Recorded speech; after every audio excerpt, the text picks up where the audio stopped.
Boa noite, meu povo. Tô entrando aqui pra gente começar a live. Vou chamar o Bernardo Monteiro, que é o do perfil Analista Político, e o Luiz, do perfil RI na Veia, pra gente ter um bate-papo sobre a situação do país no momento e de todas essas questões que a gente tá vendo se desenrolar.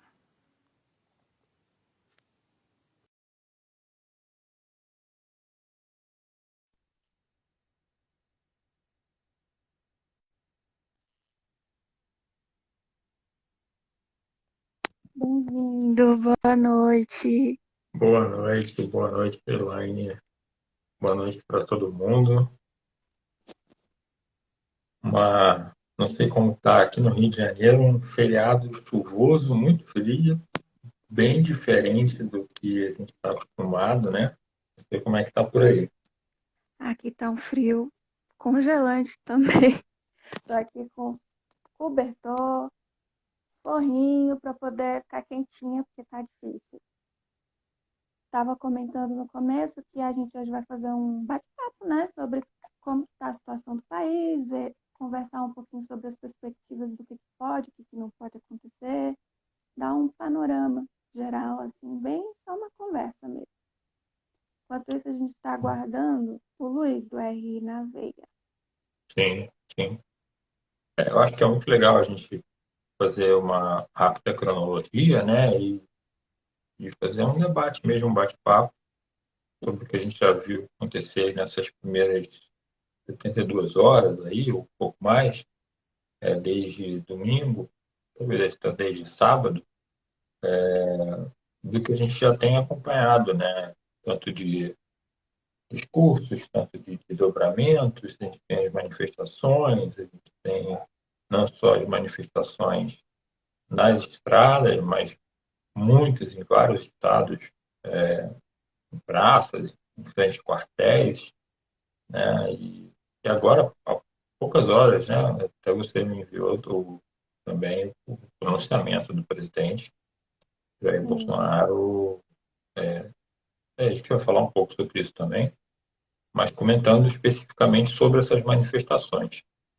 Antes de tudo, eu queria perguntar se meu áudio está bom, se está no volume bom, se está Tá ok ótimo. aqui pra mim. O Bom, meu tá ok pra você? tá bom, tá legal. Beleza.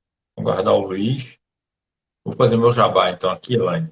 Meu Isso, jabazinho pode aqui, ó. fazer, porque Ó, eu sou fã já do livro, simplesmente perfeito. meu primeiro livro aqui, ó, Para uma Estabilidade Democrática, está ainda na pré-venda. Então, se você quiser comprar com um super desconto, autografado, dedicatória, personalizado, escrevo à mão. A letra não é boa, já aviso, mas a dedicatória é de coração.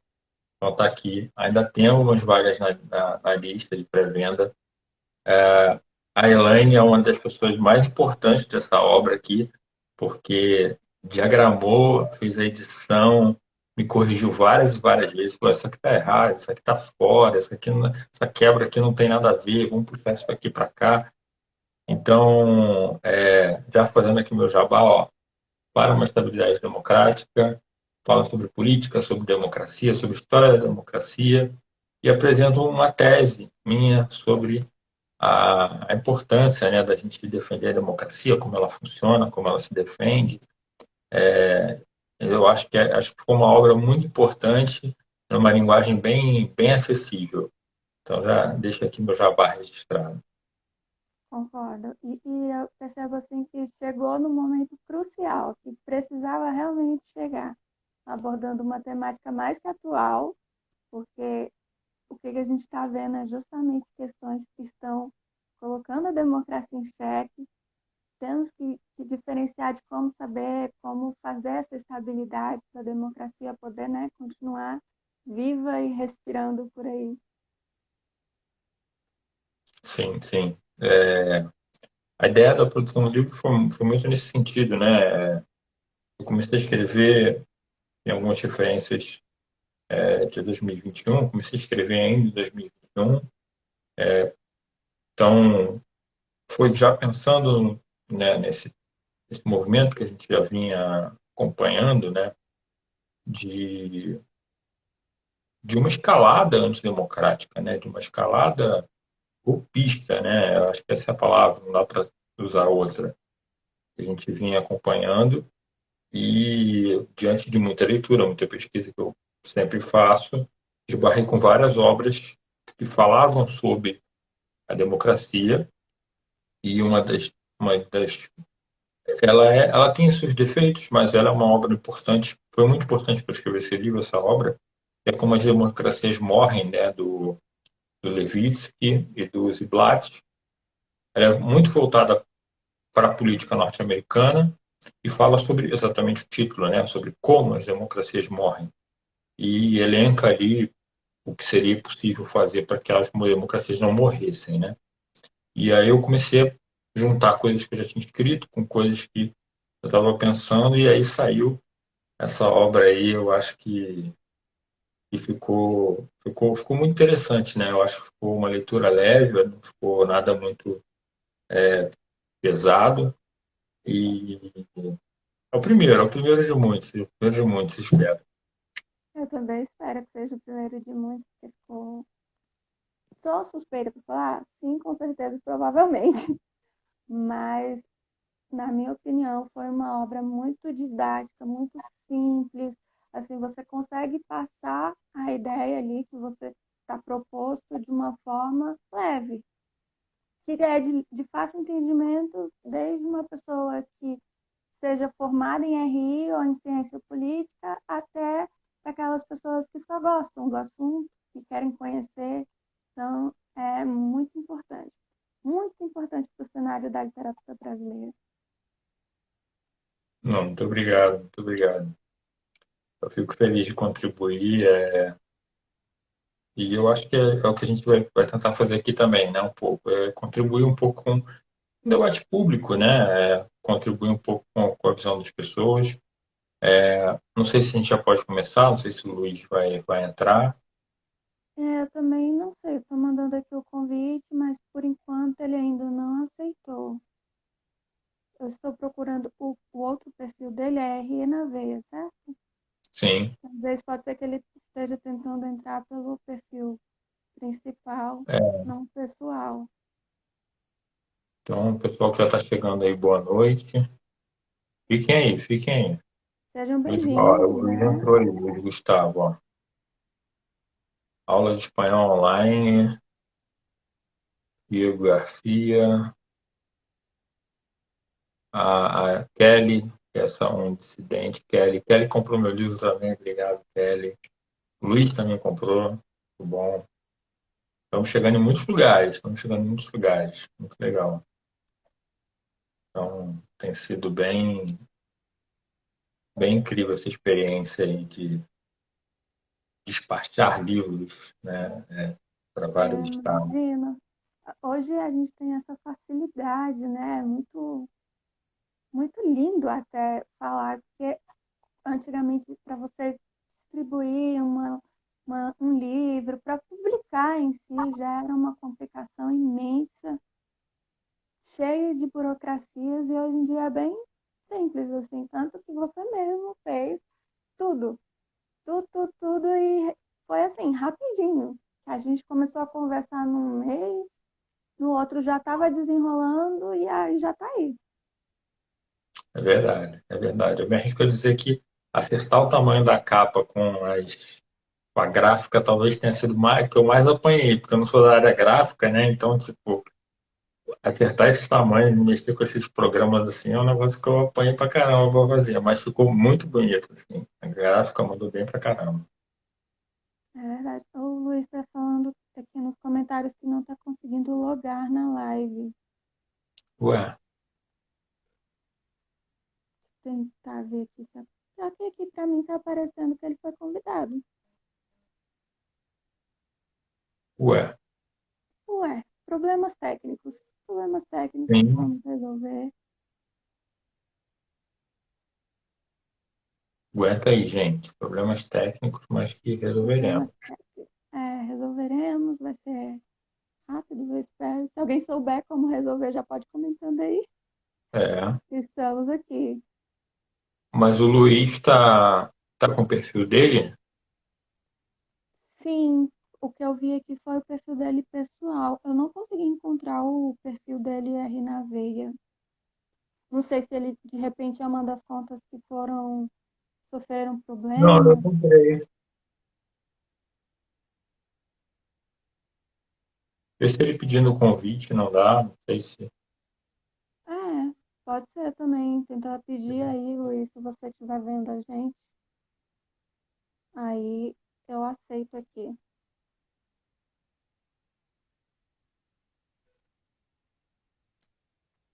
Bom, mas eu não sei como é que ficou aí em Brasília, né? Você está aí bem próxima, né, da esplanada, Uhum. né? Como é que foi o clima, É assim? relativamente próximo, assim. Pelo que eu percebi, assim, principalmente pelas redes sociais, o pessoal tava uma intensidade no começo, queriam realmente, né, vir, fazer e acontecer.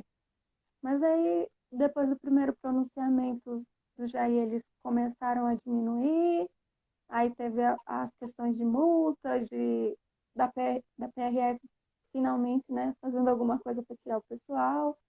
E aí foi diminuindo, tanto que agora os protestos, se eu não me engano, aqui no DF e no entorno são só no QG da polícia aqui, ou do exército. Só, por enquanto, pelo que a gente sabe, é só lá que está tendo. Mas eu vi que em outros estados ainda está muito intenso o movimento, o pessoal está muito engajado ainda. E é uma questão bem complexa de analisar, né? Porque estão pedindo uma coisa que eles não poderiam nem pedir se não fosse pela, né, atual conjuntura.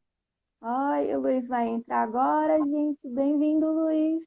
Vamos ver, vamos ver. Vamos ver se o Luiz chega aí. Aê, conseguimos. Vencemos. Mais uma vitória. Bem-vindo, Boa. Luiz. Oi, Pode estar pessoal, vindo estão me já ouvindo aí? começar. Sim. Sim, sim. Maravilha, deixa eu virar aqui. É que eu comecei a usar um app, aí depois usei outro, aí travou tudo aqui. Ah, Mas eu tava acompanhando aqui vocês falando aí. como é Você que está de está lado. por aí? É, Ah, você tá tá virado aqui, né? viradinho. É, É que como eu tenho o fone embaixo aqui, acho que agora vai melhorar. Ficou melhor agora aí? sim. Sim, Boa. Show. É sempre que a gente vai fazer uma live, sempre tem alguém tentando derrubar a gente, já perceberam já? é verdade. Sempre tem alguma questão que dá problemas técnicos. Mas deu Já certo. virou já de praxe. Verdade. Uhum. Maravilha. Não sei se vocês já tinham dado algum briefing sobre os movimentos de hoje e tal, né? Mas eu ia até fazer uma introdução, né, do que eu venho acompanhando nos últimos dias. E se vocês me permitem, já ia Sinta-se à aproveitar e entrar vontade. no Pode. tema, né? Maravilha. Então, eu acho que a primeira questão aqui que o Bernardo e eu e a Ilane tenta levantar aqui hoje, pessoal, é a gente começar do final, né? Então, a gente pegar o porquê que a gente chegou nessas manifestações em geral e a gente volta nas eleições, né? E a gente volta muito nesse eleitorado, né? Eu particularmente acredito que o eleitorado que fez essa campanha, que foi muito apertada, por sinal, né? Então, até do ponto de vista de contestação, é muito absurdo, porque deveria, assim, em tese, né, ser começado a ser preparado uma nova oposição, e não essa obstrução política que a gente está vendo, que não está levando a lugar nenhum. Mas o que eu acho mais interessante são duas questões.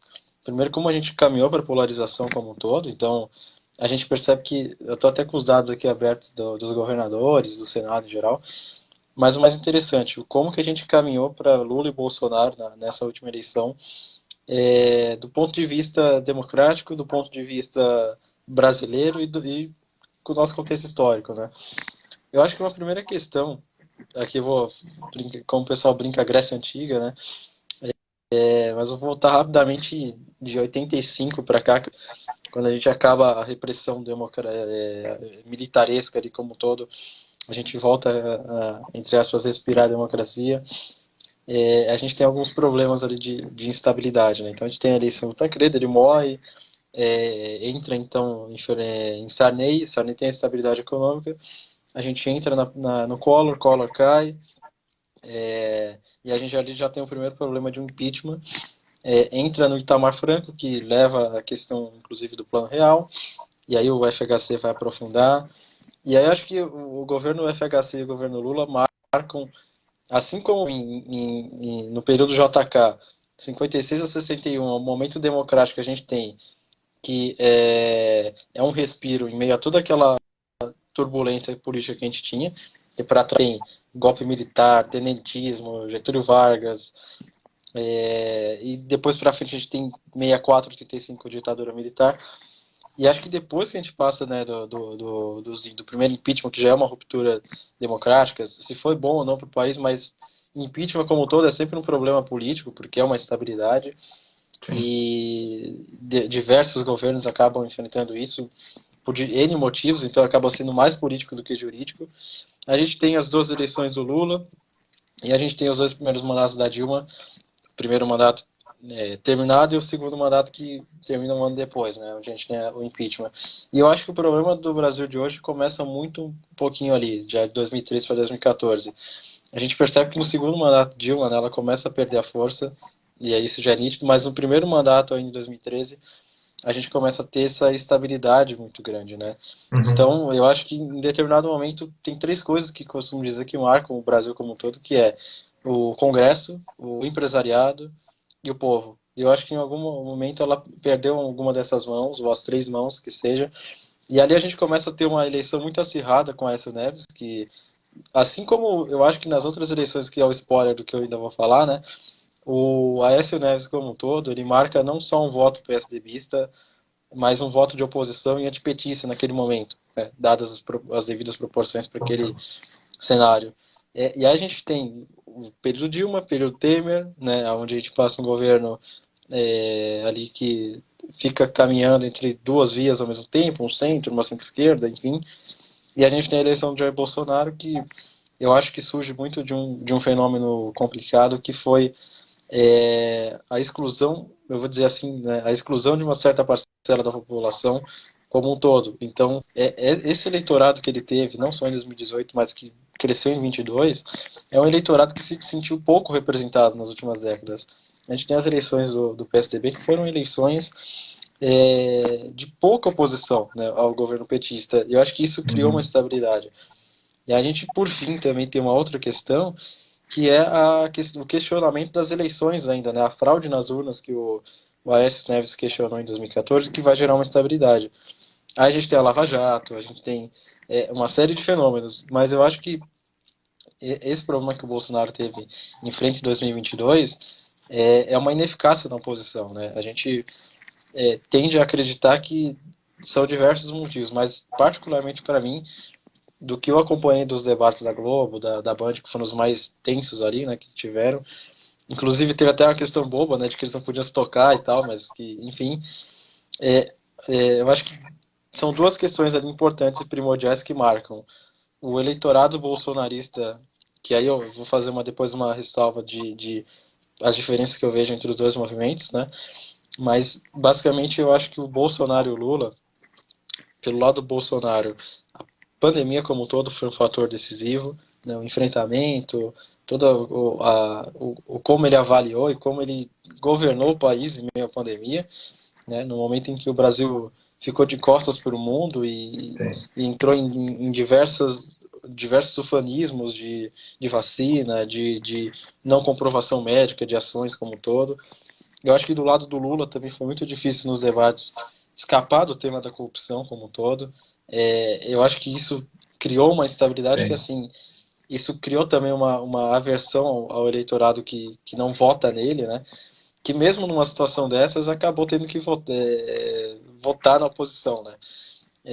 E aí o terceiro, as personalidades como um todo também são muito fortes, tanto o Bolsonaro quanto o Lula. Os dois hoje representam, né, visões de mundo, vamos dizer assim, eu não vou dizer que muito claras, mas fazem ali, né, uma dualidade que nenhum outro candidato conseguiu. Então, só para fechar, né, para o Bernardo também poder comentar aqui, eu acho que a gente tem de janeiro para cá, né, a eleição foi muito curta,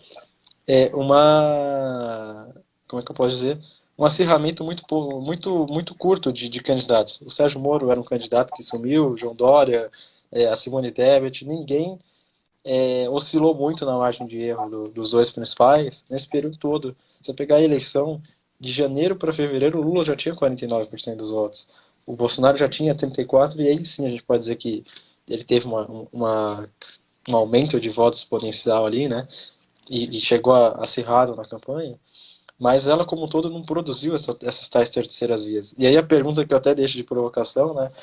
É se o Bolsonaro não teria sido a terceira via em 2018, uma vez que a gente também tinha opções parecidas e ele surgiu como um instrumento, né, de bom ou de ruim, positivo ou de negativo, para a população brasileira. E agora a gente está tendo que, é, infelizmente, ter que lidar com os atuais problemas políticos que ele, como um todo, está deixando aí de legado. Quer comentar, Elaine? Pode. Eu deixo vocês aí à vontade, pode falar, que eu sei que essa é a sua área, Bernardo. Você está totalmente melhor preparado do que eu para Não, isso. imagina, que isso. Com Não tem isso de certeza. melhor, não. Não, não tem isso de melhor, não. Eu tenho alguns pontos que eu discordo do Luiz, mas em linhas gerais, assim, pegando do final, né, como ele vou seguir a cronologia dele, né, do dia de hoje para trás. A gente tem uma manifestação que, via de regra, qualquer manifestação é legal, legítima e democrática, desde que você não esteja ferindo nenhuma regra constitucional, uma legal, enfim, o que não é o caso, tá? Vamos deixar bem claro aqui. E aqui um paralelo rápido do passado. Vamos comparar com as manifestações dos caminhoneiros, próprios caminhoneiros, organizadamente, em 2018. Essas mesmas manifestações, à época, contra a política de fretes e de combustíveis do governo Temer, agiram com uma pauta muito concentrada e muito constitucionalmente correta, ou seja, estavam defendendo ali direitos pessoais da sua classe trabalhadora. Muitas saíram do controle e fecharam estradas e rodovias, então aí cometeram uma infração, mas as pautas elas estavam dentro dos direitos. Então, as pautas dos caminhoneiros lá em 2018 elas estavam corretas, eram por direito de uma categoria. Como qualquer categoria faz a sua greve, a sua manifestação, e está tudo bem. Às vezes as coisas saem do controle, faz parte da manifestação, a polícia intervém, às vezes os ânimos se acirram, isso é do movimento da raiz da manifestação, né? Do próprio conceito de manifestação, essas coisas fazem parte. O que não pode é que dentro das pautas que você esteja buscando, e essa é a diferença para esse movimento de agora, você esteja pedindo coisas que a Constituição diz que você não pode pedir. Ou seja, a Carta Maior do país diz que você não pode pedir uma intervenção militar, você não pode pedir a suspensão de nenhum dos poderes, a prisão de nenhum dos. Não pode. É um ato antidemocrático. Então, deixou de ser uma manifestação para ser uma ação antidemocrática organizada. Ainda há investigações sobre quais são as lideranças dessa organização, mas são manifestações antidemocráticas, sem dúvida alguma. Então, e isso recai, é bom a gente dividir aqui. Uma coisa é a organização, uma coisa é a responsabilidade. A responsabilidade recai sobre o atual presidente, Jair Bolsonaro. Não à toa que ele soltou um vídeo agora há pouco, falando muito mais claro, de forma muito mais aberta e muito mais direta, do que o pronunciamento de 2 minutos. Aquilo ali e nada era a mesma coisa. Então, eu acho que faço esse paralelo para a gente pegar esse finalzinho e colocar um ponto final e de falar, olha, isso aqui que está acontecendo está totalmente errado, totalmente fora do jogo, né? Então, assim, a gente não basta mesmo entender o que está acontecendo. E fora que a gente teve uma conivência, para dizer assim, por baixo, ou pelo menos uma atuação fraca, né, frágil, da Polícia Rodoviária Federal, que é o órgão que se tornou mais alinhado ao governo Bolsonaro durante os 4 anos, né? A Polícia Federal, ela tentou se manter independente, mas não conseguia porque sofria intervenções. Mas a Polícia Rodoviária Federal se tornou bastante bolsonarista, por assim dizer. Voltando, né, aos pontos que o Luiz trouxe, né, eu concordo com o que ele falou do período histórico. Os dois períodos que ele comentou, eu assino embaixo. Os períodos de democracia mais plena que a gente pode ter é de 56 ali até que a saída até um pouquinho ali no período JK, né, até ali 61, 62 ali. Eu acho que é um período de democracia bem plena ali que a gente teve antes do período militar.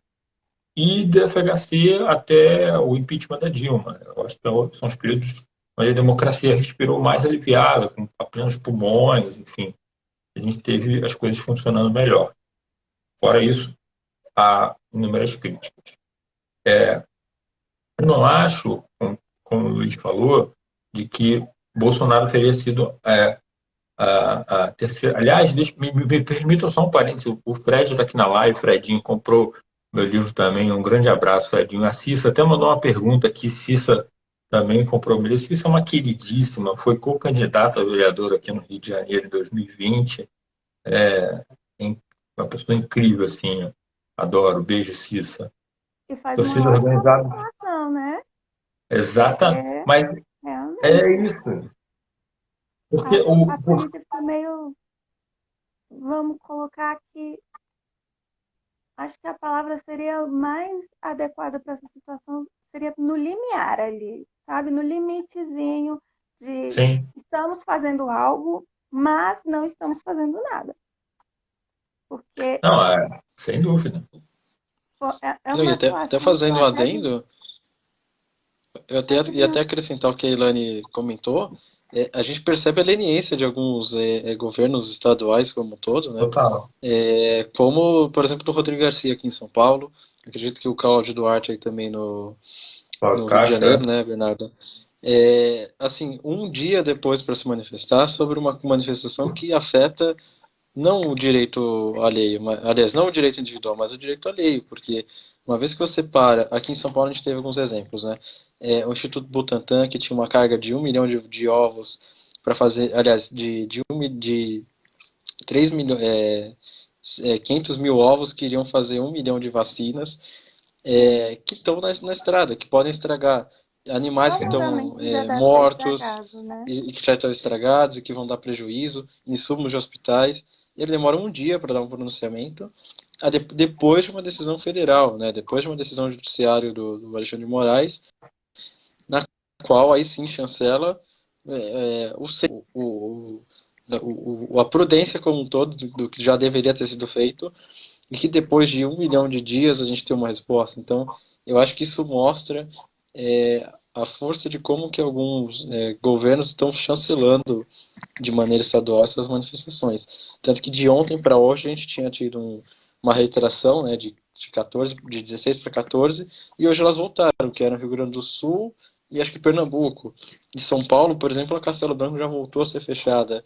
A Dutra, a Regis Bittencourt, que são por onde passa toda a nossa principal fonte produção, né? de abastecimento, né, de produção como um todo. Então acho que isso mostra um pouquinho de como que talvez isso seja uma das últimas cartadas de como, e aí eles falam tanto da questão do artigo 142 que está sendo deturpada, e que na verdade não é o eleitor do Bolsonaro que está na rua, né? Ou o eleitor do Lula que está caso venha em algum outro protesto, não. Isso são movimentos específicos da política feitos simplesmente para estabilizar o país. Não tem relação nenhuma como era 2014, 2013, na qual a gente tinha um povo cético que estava totalmente preocupado com os interesses nacionais, né? Porque uma vez que você acaba com esses interesses, você acaba com o país como um todo, né? Então eu acho que, até entrando já no que eu tinha comentado com o Bernardo, eu acho que uma questão que a gente tem que ressaltar é a questão da força, né? Sim, eu acho que Travou? deu uma travadinha. Travou? Travou, Então, Cristina. vou aproveitar esse ponto que não sei se ele está ouvindo ou não, mas eu discordo de que não são eleitores bolsonaristas que estão nos movimentos, né, de fechar as estradas, ou agora a gente tem praticamente todos os estados. A minha última apuração aqui foram de 24 estados, ele caiu. De 24 estados tem manifestações ou em praças próximas a quartéis ou em frente, literalmente na porta dos quartéis, em todos os estados da federação. Então, assim, e são movimentos bolsonaristas, sim. Sim, não dá para a gente relativizar isso. Porque eles estão pedindo exatamente eleições novas, intervenção militar para que o Lula não assuma, ou para que o Bolsonaro não seja tirado do poder, a prisão do ministro do Alexandre de Moraes. Isso são manifestações de pautas bolsonaristas, golpistas, de uma escalada golpista. Não tem outro nome para ser dado. Porque a manifestação que os caminhoneiros fizeram por frete, por mais direitos, por menos horas trabalhadas, para que as empresas tratassem melhor eles, são manifestações populares sociais normais, democráticas, dentro do jogo. Ah, porque numa estrada também ocupa o PIS, tá? Acontece. Assim como manifestações que a gente viu aqui em 2013 no Rio, em São Paulo, em várias cidades, acabou do mesmo jeito que acabou aqui. Bomba, ok, faz parte. A manifestação ela é um organismo vivo, ela pulsa, né? Então, não dá para você controlar tudinho. Então, assim, faz parte. O que não dá é você ter uma pauta de, de exigência completamente descabida. Assim, aí você não tem como, né? É como se na pandemia os profissionais de saúde fizessem uma manifestação para que as pessoas se infectassem. É a mesma coisa. Assim, mal comparando, Realmente. é a mesma coisa, você está completamente contra a Constituição. Então, assim, não dá para dizer que não são bolsonaristas. São sim bolsonaristas. Eu não gosto da generalização de que todo bolsonarista é A, B, C ou D, tipo, faz parte de tal religião, acredita em tal coisa, isso eu não gosto. Isso aí eu não concordo. Eu acho que tem bolsonarista, assim como tem petista, assim como tem cirista ou qualquer outro ideologismo em todas as esferas. Mas que claramente essa manifestação tem esse caráter, tem. E aí uma opinião agora, assim, uma análise, né? Eu acho que terminada a eleição domingo, o Bolsonaro perdeu oficialmente, já declarado o resultado.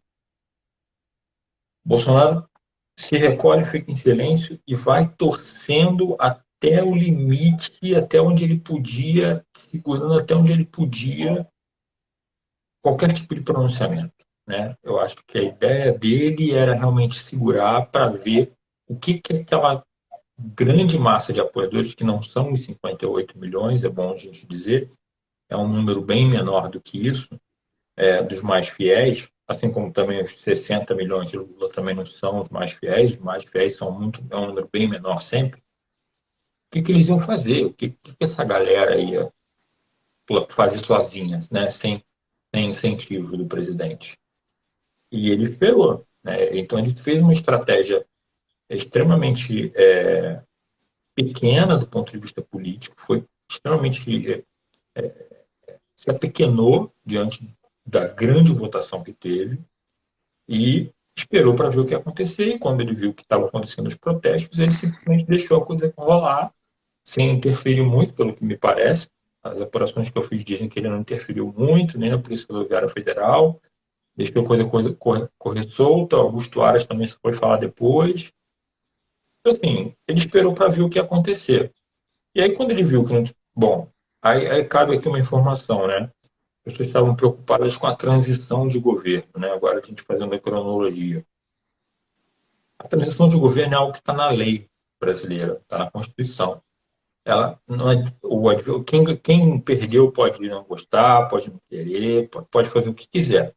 Na lei brasileira diz que 72 horas após o TSE divulgar o resultado, a transição começa querendo ou não querendo. Ou seja, o que isso quer dizer? Hoje, na quarta-feira, 72 horas depois do pleito de domingo, a transição começa de fato. A transição tem algumas regras, então o governo que está saindo e o governo que está entrando indicam cerca de 50 pessoas, né, para 50 cargos diferentes, forma-se uma equipe, é dado um espaço físico no Palácio da Alvorada, no Palácio do Planalto, para que essa equipe comece a trabalhar, é feito várias fiscalizações de dados, de órgãos, enfim. Então é lei. Mesmo que o governar não quero sair, a transição vai acontecer, né? E o Bolsonaro, no limite ali, no limiar ontem, fez um pronunciamento, como quase todos os que ele fez, né? Dúbio, né? Que deixou dúvidas. Isso provocou ainda mais esses movimentos, porque alguns entenderam que que ele estava dando força, que ele estava apoiando.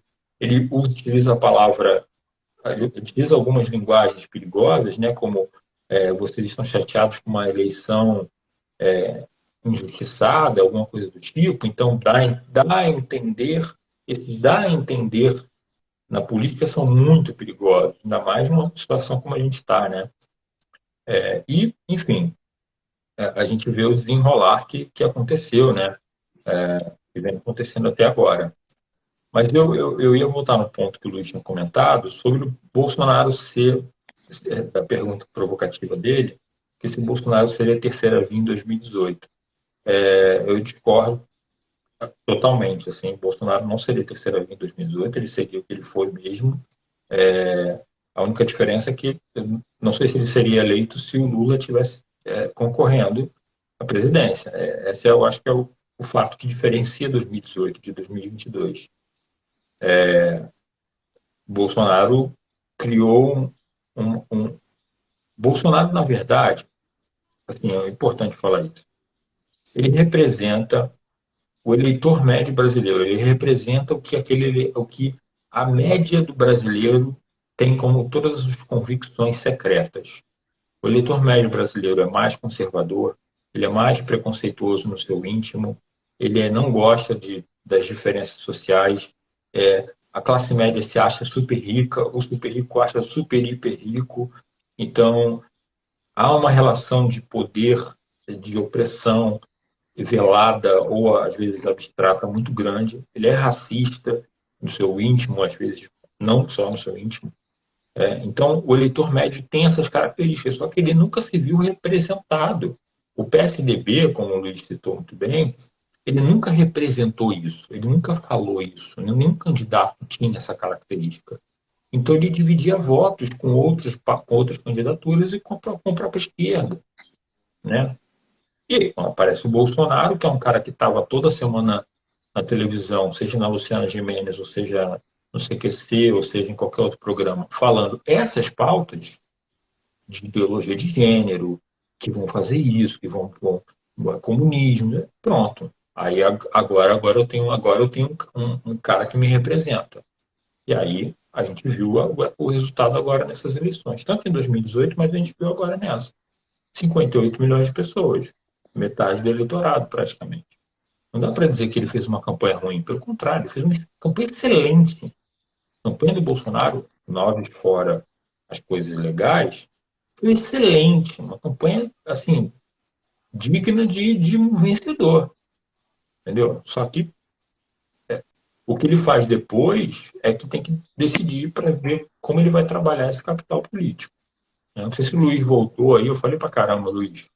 Esse Elaine também pode comentar, por favor, Elaine. Vou fazer Estão umas me ouvindo aí? Eu tinha pontuações. caído aí. Sim, eu te ouço, mas não te vejo. Ah, eu acho que deu um problema aqui na rede, mas estão me ouvindo, né? Eu Sim, estava ouvindo o Bernardo aqui. Não, legal. pois Vou é. ver se eu consigo restabelecer a imagem aqui, mas se antes a Ilane quiser ter algum paralelo, eu ia aproveitar esse gancho do Bernardo aí na sequência. Eu gostaria de fazer umas pontuações hum, delicadas. Vamos Eu lá. tenho uma opinião um pouco diferente da maioria. Eu percebo ali que o Bolsonaro e o bolsonarismo, né, que é a ideologia que ele levantou, são um surgimento de uma brecha mal calculada do golpe que teve. Porque, querendo ou não, por mais que esteja dentro do levante, da instituição, foi um golpe. O próprio Temer assume e falou outras ocasiões que era uma estratégia de golpe. Então, eu acho que dessa estratégia que eles tiveram, eles não pensaram na possibilidade de um líder carismático entre, né? Sim, E sim. foi a figura do Bolsonaro ali que acendeu, tirando a viabilidade que o PSDB queria ali levantar para poder se consolidar. Desse resultado, eu percebo que o Bolsonaro foi virando uma estratégia de marketing muito bem elaborada, até pelo próprio filho dele, né, o Carlos Bolsonaro, que é o que cuida principalmente das redes dele. E foi assim uma estratégia digna de filme, assim, de Oscar, porque é uma estratégia que começa com as pautas que a população estava insatisfeita, juntou com o fato do presidente, do ex-presidente na época, né, estar sobre processo de investigação, sendo preso e todo aquela questão, a tentativa falha da Dilma de tentar blindar o Lula para ele não ser pego, o que para mim foi o grande erro da candidatura dela que deu aval para o impeachment. Se ela não tivesse tentado de tantas formas blindar o presidente Lula, talvez ela tivesse conseguido alguma forma de manobra para poder se manter, né, no poder. E aí o Bolsonaro ele vem assim com esse movimento completamente alucinado de marketing, de fake news, muita fake news, tanto que nunca se foi falado tanto sobre o assunto como nos últimos anos. As estratégias, ainda se pensa como avaliar essas questões, né? Principalmente a gente viu nos debates aí tiveram aumentos de números, distorção de dados, e esse movimento inteiro, junto com o fato de termos gerações que estão tendo contato com a internet agora, sem uma educação para a internet, que também é muito importante, porque ninguém está preparado exatamente para se expor e absorver tudo que a internet tem para proporcionar. E essa manobra que teve um gancho assim muito bem elaborado pela equipe e trazido, né, para a perspectiva dele. Aí ele ainda teve a sorte ou o azar do Trump se eleger, né, nos Estados Unidos, com uma estratégia de marketing muito parecida, tanto que a gente vê uma certa sucessão dos acontecimentos, porque o silêncio do Trump, agora o silêncio do Bolsonaro, as informações dúbias que ambos davam, o endosso que eles fazem de uma certa forma para que os manifestantes continuem, né, fazendo essas pautas e manifestações que são totalmente antidemocráticas e inconstitucionais, né? Porque como você quer fazer uma manifestação democrática para tirar a democracia? Isso é muito bom, né?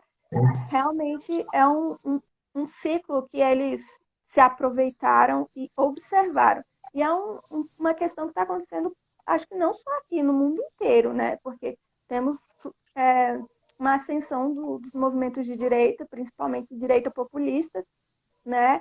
Crescendo mundo Com afora. certeza. Deixar vocês falarem agora Com aí, certeza. qual Não, seu eu, gancho. eu não consegui arrumar minha imagem aqui, pessoal. Acho que até para não perder o gancho aqui, eu ter a oportunidade de cair de novo, mas eu queria já aproveitar pegando esse gancho aí da Ilane, né? Eu acho que eu acabo, de certa maneira, concordando com os dois um pouco. Primeiro eu queria só fazer um adendo de um comentário que eu não consegui terminar antes, que era que eu acho que o principal erro de cálculo da campanha dele é o pós, que é, diante de 58 milhões de votos, você demorar mais de um dia para agradecer esses votos. Eu acho que isso é uma prova de que talvez seja a pergunta que a gente possa deixar para o final. Será que ele é o nome para a direita em 2026? Eu acho que não. Eu não sei se ele vai conseguir se manter tão relevante nesse período todo. E aí ele abre um gap para nomes como Tarcísio, o próprio Ratinho, né, e outros nomes que podem ser criados nesse período aí, porque eu não sei se uma atitude dessas se fortalece para o eleitorado dele ou se enfraquece, né? A segunda questão, né, e inclusive a gente até lembra de alguns flertes, né, que ele teve ao longo da campanha, que uma grande questão de curiosidade boba aqui é que a motociata, por exemplo, era uma ideia que o Mussolini fazia, né, na época da Segunda Guerra, etc., que mostra um pouco da campanha dele como um todo. Então, uma mistura de populismo com aquela ideia de virilidade, cara contra o sistema, e eu acho que foi muito por isso que ele se elegeu também. Ele era aquele cara que eu concordo plenamente com isso que o Bernardo falou. Eu acho que tem um eleitorado muito escondido aí, que vota somente na urna. Ele não é aquele cara do dia a dia, mas ele pensa aquilo, ele vota naquilo, que são às vezes questões ideológicas. Tanto que a gente parar para pensar, né, o eleitorado do Lula em 2002, isso fazendo um adendo, não que as coisas tenham a ver, mas para ilustrar, né, o eleitorado do Lula em 2002 era um eleitorado mais de classe média. Ele vai conquistar o eleitorado dele Total. mais pobre em 2006. E o que eu quero dizer com isso? Que a eleição do Bolsonaro ela é muito forte em ensino superior, por exemplo, né? Então, isso prova que era às vezes Muito, uma discussão que... Ô Luiz, Pode comentar. muito desse eleitorado do Lula de 2002 é eleitorado do Bolsonaro de agora. Não só de agora, mas de 2018. Por Sim, conta dessas pautas ideológicas, porque se viram representados nele. Com toda certeza. E que assim, eu até costumo dizer, brincando, né, que os dois se retroalimentam. Por isso que a coexistência de um depende do outro nos dias de hoje. E aí eu queria também analisar duas coisas, né? A primeira é que o Trump surgiu muito com esse discurso de 2016, ele era aquele cara palhaço que tinha ideias totalmente antissistema, e ele foi crescendo, crescendo, crescendo. E eu acho que talvez o primeiro meia-culpa que deva ter da campanha do Bolsonaro seja da própria imprensa. Uma vez que a imprensa. é, Eu lembro de algumas entrevistas que o Bolsonaro teve aqui em São Paulo, que ele defendia, por exemplo, a volta da ALCA, que foi uma organização internacional que nem chegou a existir. Defendeu o Paraguai como padrão de economia, alguns outros absurdos, como a ideologia de gênero que levou durante toda a campanha. Então, toda essa narrativa abriu espaço para que ele não comentasse sobre outras questões. Então, a gente já sabia que o pior estava por vir, mas a gente, eu digo a imprensa e o Brasil como um todo, prefiro fechar um pouco os olhos, né? E esperar ver no que dava. E assim, eu acho que um pouco disso, né, do eleitorado que ele criou, que expandiu a base, repito, acho que é uma questão que vira uma grande incógnita o que o personagem dele vai deixar para a história daqui a 4 anos. Será que ele vai ter a mesma relevância? Porque no momento que, durante o próprio mandato, ele já não tem mais a mesma relevância, imagine daqui a partir de janeiro como é que vai ser a imagem dele, uma vez que ele não tem mais o foro parlamentar, ele fica exposto para todas as ameaças de STF e população como um todo, né, porque os resultados da pandemia e a bomba econômica podem ser que estourem no governo do Lula, e de resultados de, por exemplo, combustível, guerra da Ucrânia, questões que estão sendo seguradas até um certo momento devido à campanha. E aí, por fim, comentando mais um pouquinho, né, sobre isso que a gente conversou, por que eu acho que o bolsonarismo e o lulismo são pequenos e eles perdem espaço? Porque, no fundo, os movimentos como um todo não têm a mesma força que a população. Então, eu voto naquele ponto. Eu acho que o eleitorado de um e o eleitorado do outro simplesmente anti alguma coisa. Anti ao que está no sistema ou anti ao que não está no sistema agora. Então, tipo, novamente foi eleições de medo. E eu acho que acabou que se tornou uma eleição pró-Lula, no sentido dele conseguir desenvolver uma campanha mais prudente, eu diria que um pouco mais democrática, dentro das 4 linhas, como o próprio Bolsonaro citou, né? E eu acho que a gente tem um cenário aí desenhado que é muito ruim para 2023, né? Então, assim, os dois cenários a gente pensando, né? Um cenário em que o Bolsonaro tivesse sido reeleito, o quanto que ele dobraria as apostas nas ameaças democráticas, fechamento em aumento do STF ou até mesmo impeachment de ministros do STF, o quanto que a relação do executivo não ia ter mais interferência, influir, né, nos resultados do judiciário, que hoje é um contraponto, né, nesse meio termo. Sim, E assim, com um grande congresso também, que a gente percebe como que, assim como no governo da Dilma, como que eles funcionam como todo o Centrão. Então eles podem estar com você hoje, mas podem não estar amanhã. E o próprio Ciro Nogueira e o Arthur Lira já deixam isso muito claro, porque a ideia que o Bolsonaro tinha quando entrava daquele cara que, eu não negocio com ninguém. E aí no dia seguinte ele fecha com o Centrão um acordo. Né? Foi uma tática de sobrevivência, porque eu acho que se ele tivesse tido um processo de impeachment aberto na pandemia, né, a imagem dele teria sido desgastada e a gente poderia ter um outro caminho, talvez, nessa eleição, não sei. Eu não sei se ele votaria com tanta força assim, né? Mas aí o que eu quero dizer com esses dois movimentos, né? Que eles tendem a se achatar um pouco nessa próxima eleição. Eu acho que o eleitorado como um todo, você tem do Senado e Câmara, ambos mais pró-Bolsonaro e o executivo com agora o presidente eleito Lula, e mais os governadores que estão espalhados em ambos os lados, vai ser um cenário muito complexo. E aí, assim, com o Lula eleito, eu acho que o grande problema que ele pega de início, no dia primeiro, né, é a questão econômica, que vai ser um desafio muito grande. Veicula-se até que seja o Meirelles, o ministro da sim. Economia, né, ainda a gente não tem certo se é ele, o Haddad ou algum outro. Mas eu acho que o momento pede essa prudência e a construção dessas figuras, né? Eu acho que o Lula, não sei se ele vem para uma eleição em 26, mas já é um grande pensamento isso. E a gente vê também a figura do Alckmin ali aparecendo. Sim. E do outro lado, a gente tem que analisar se realmente o Bolsonaro foi o instrumento para aquelas pessoas naquele momento, ou se ele vai se manter como uma figura relevante para os próximos anos, o que eu particularmente já vejo um pouco de desgaste. Né? Até vi uma notícia antes mais cedo do presidente do PL, que é o Valdemar da Costa Neto, que já garantiu para ele um cargo no ano que vem, isso acabou de sair no G1, parlamentar, para que ele possa ajudar nas eleições municipais e já a contratação de advogados. Então isso, de certa maneira, acho que mais à frente também a gente vai entrar nas questões internacionais, né? Mas isso já mostra um pouco do que a figura dele tá gerando para os próximos anos.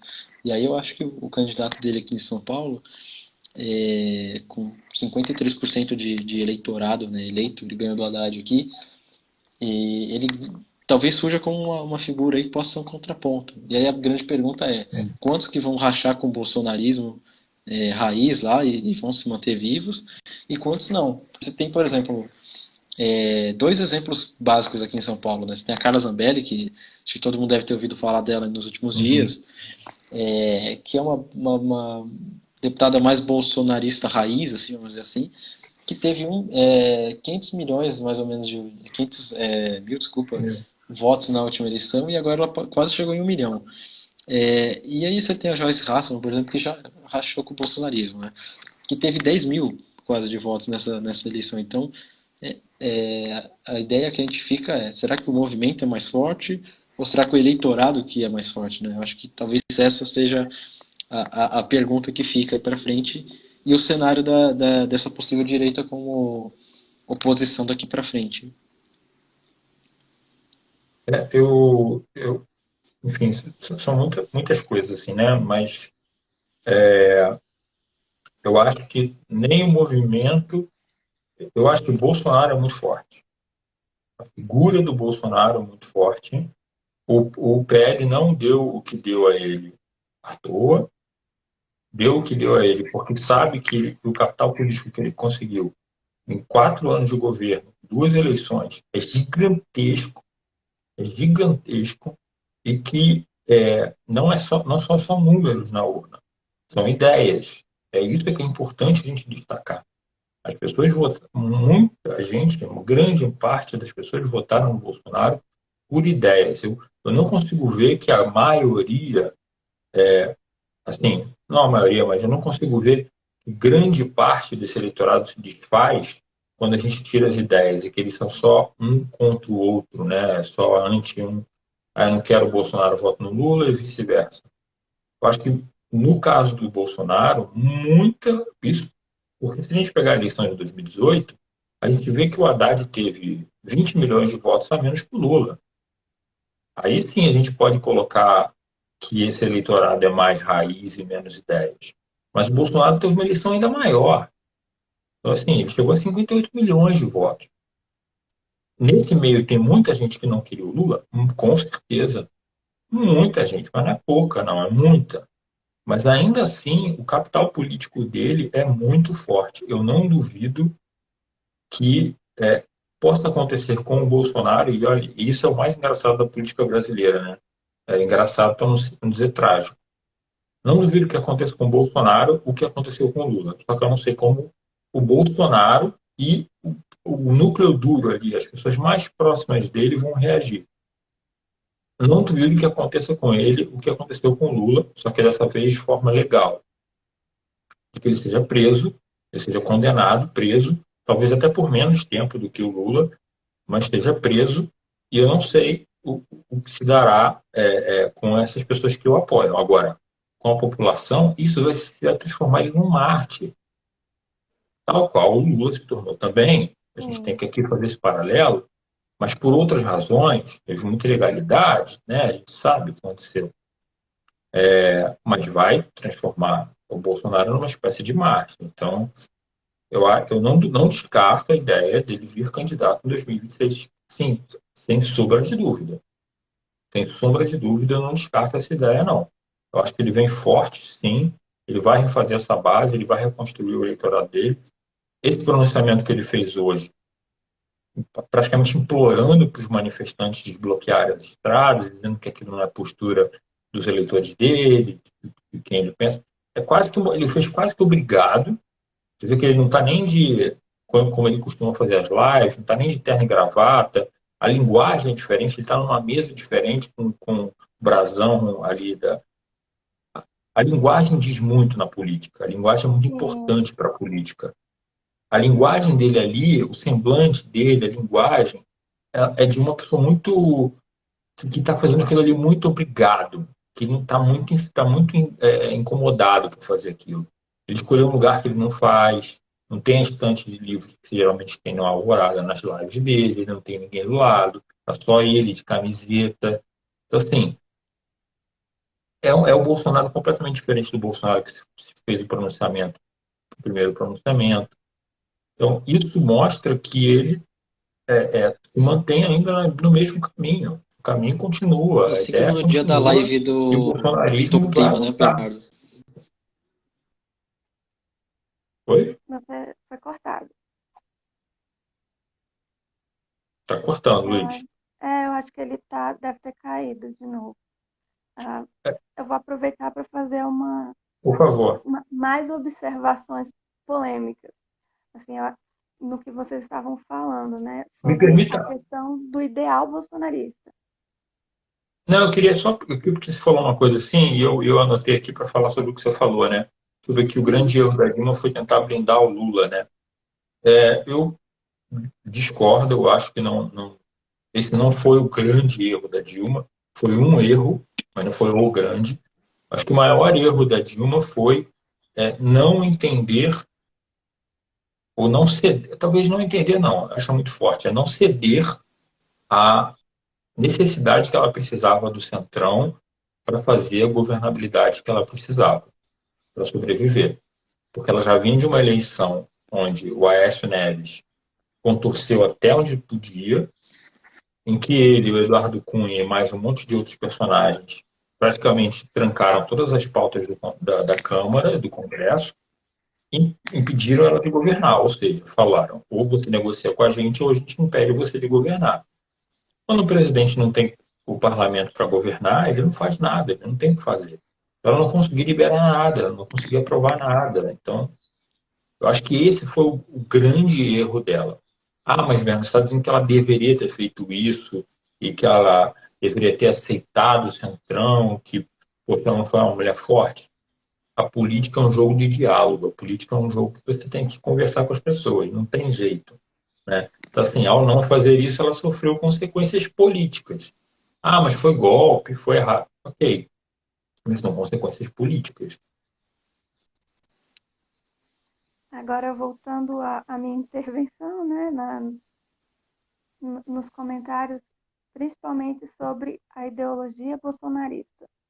Eu acho que, obviamente, o Bolsonaro vai ser uma figura que marcou não só a história brasileira, mas a história mundial, assim como o Hitler teve o peso dele, Mussolini teve o peso dele, como o Putin está tendo o peso dele, como o Trump teve, né, que são movimentos muito extremistas, muito reacionários, de literalmente de extrema, assim, que ele se conecta ao ponto mais distante possível. E eu acho que essas ideias, assim como as ideias que foram implantadas pelas figuras que eu citei, elas vão permanecer.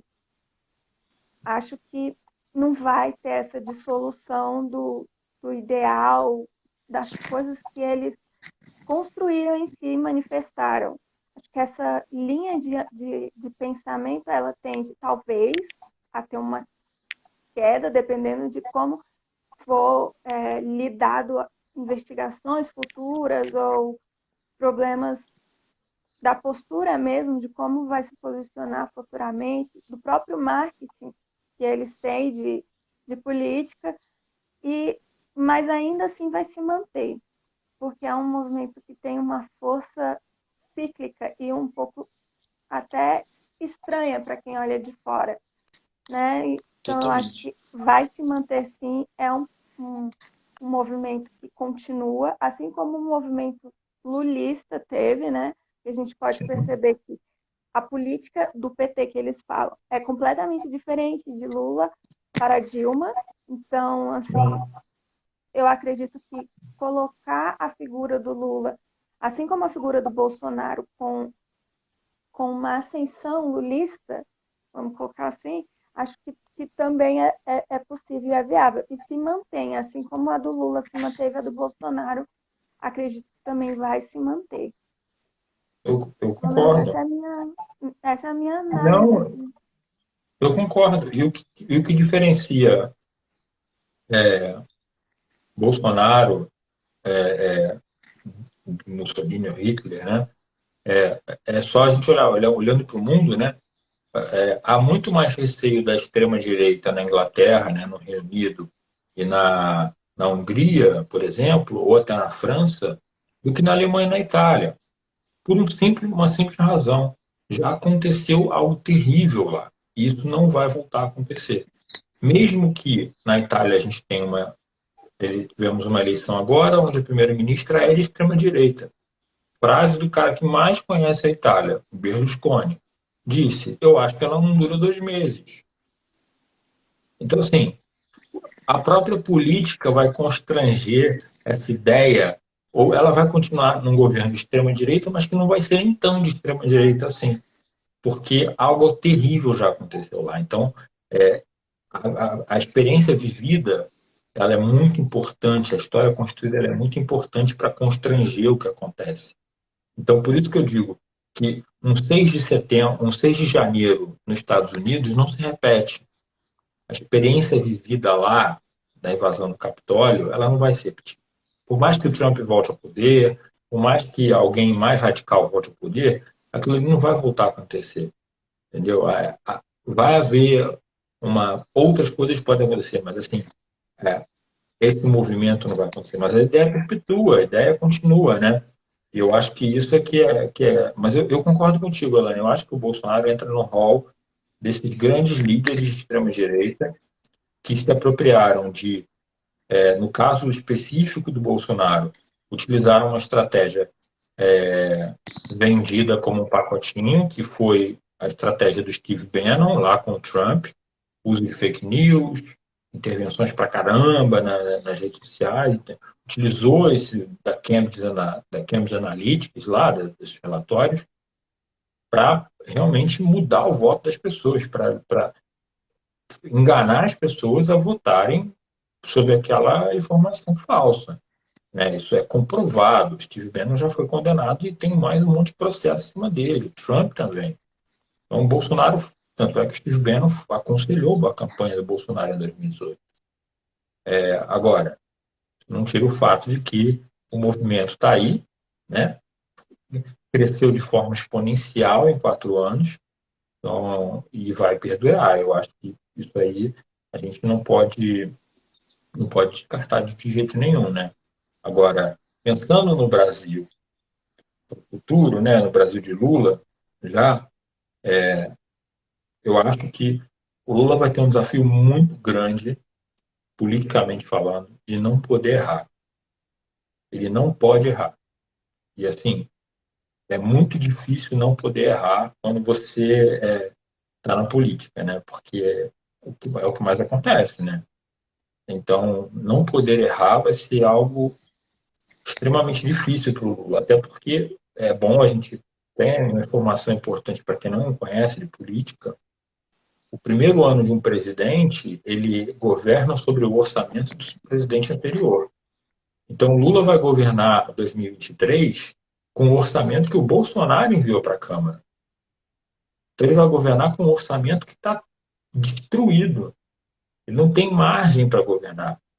Então, assim, é uma coisa assustadora, né? Ele está pegando um país programado para o bolsonarismo, para a reeleição do Bolsonaro, para ele governar. E aí, não errar no cenário desse é muito difícil.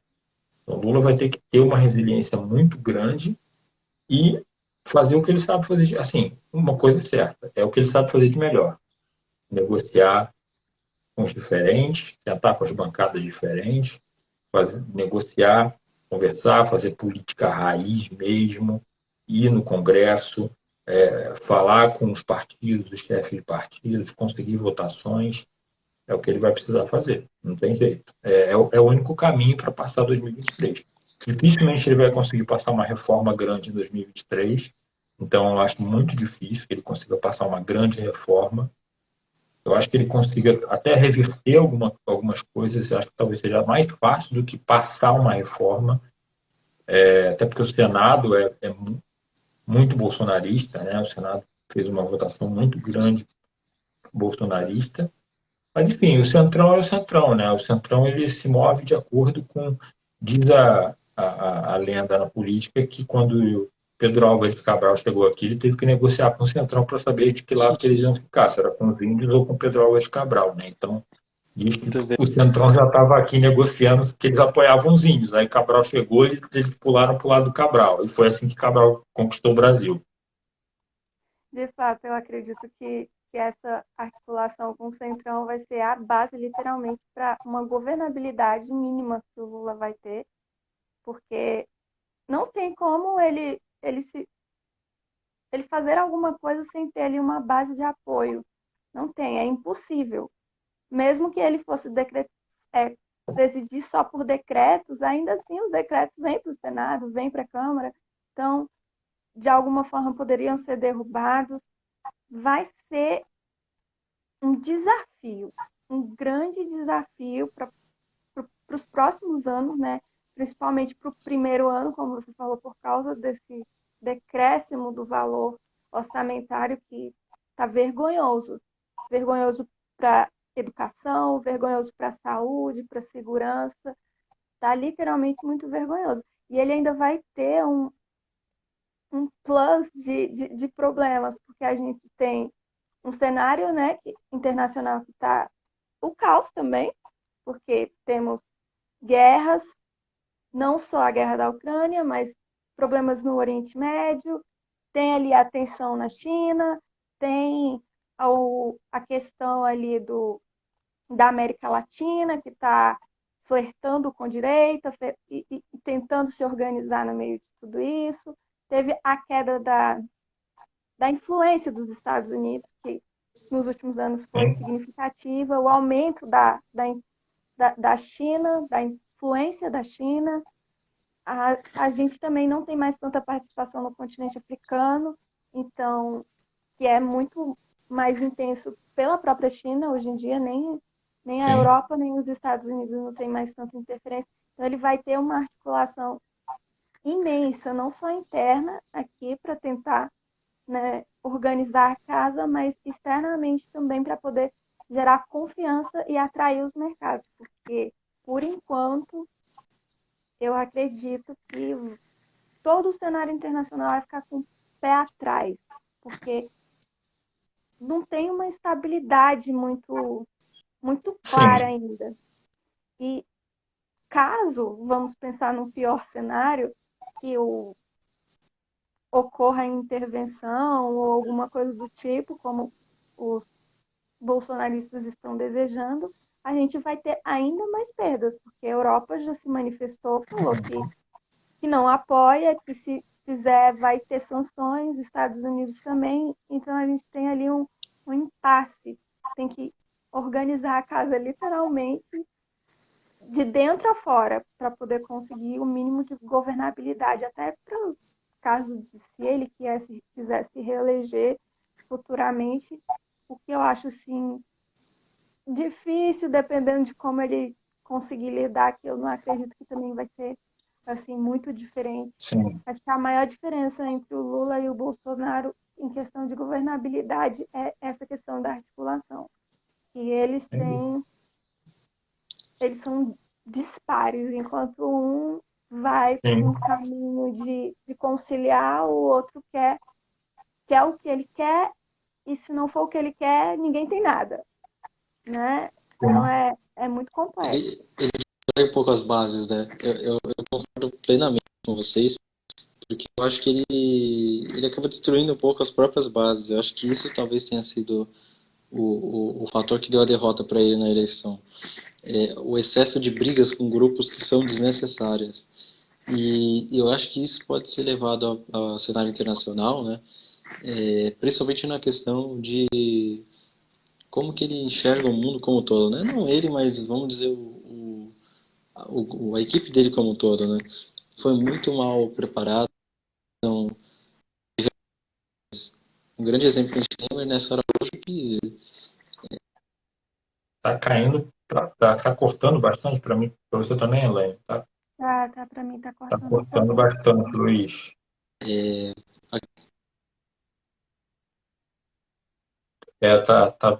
Tá bem ruim até o áudio agora. Eu vou aproveitar essa tua fala, ô Elaine.